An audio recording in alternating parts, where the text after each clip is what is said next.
Hello guys, welcome to my channel. Nandito ako sa bus stop. Naghintay ng libre na bus guys. Kasi dito sa Bethesda, meron silang tinatawag na circulator.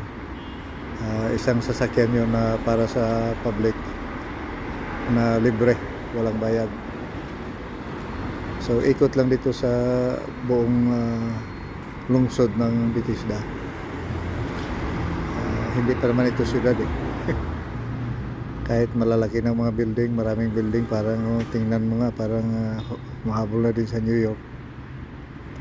Pero town lang siya guys, sa kadahilanan na kulang ang populasyon.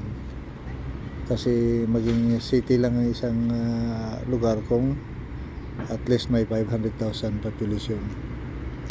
Pero kung hindi makaabot nga, kahit anong progressive ng isang lugar, maraming businesses like this.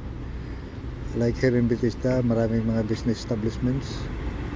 Dito nga naka-base yung yung Marriott International Headquarters sa buong mundo. Dito guys, sa sunod na video ko ipakita ko sa inyo. Dito ang headquarters nila. So ang Bethesda is a progressive town. Kaya pupunta ako ng bangko pero maghintay ako ng libre na bus kasi dadaan doon.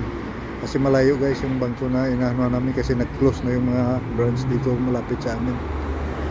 So mga more than kilometers away. Nilalakad ko lang minsan pero ngayon kasi kasama si Mrs. Gusto niya sakay kami ng circulator. So hinihintay namin guys kasi dalawa lang yung circulator na umiikot dito sa lungsod ng Bethesda. So, nakaraan na yung isa, so yung isa naman ang hinihintay namin kasi hindi namin naabutan sa bus stop nito. So yun lang guys, maraming salamat.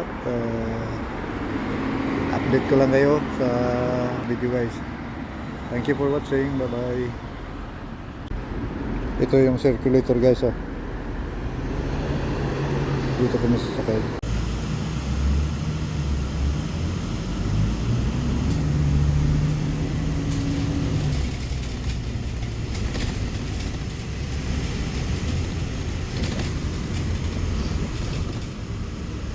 Ito yung circulator, libre lang, walang bayad.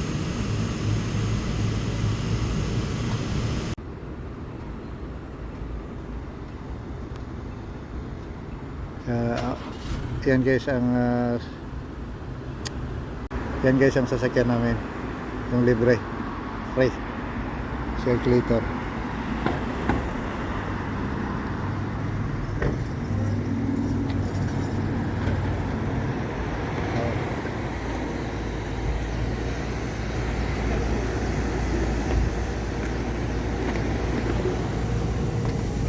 Thank you.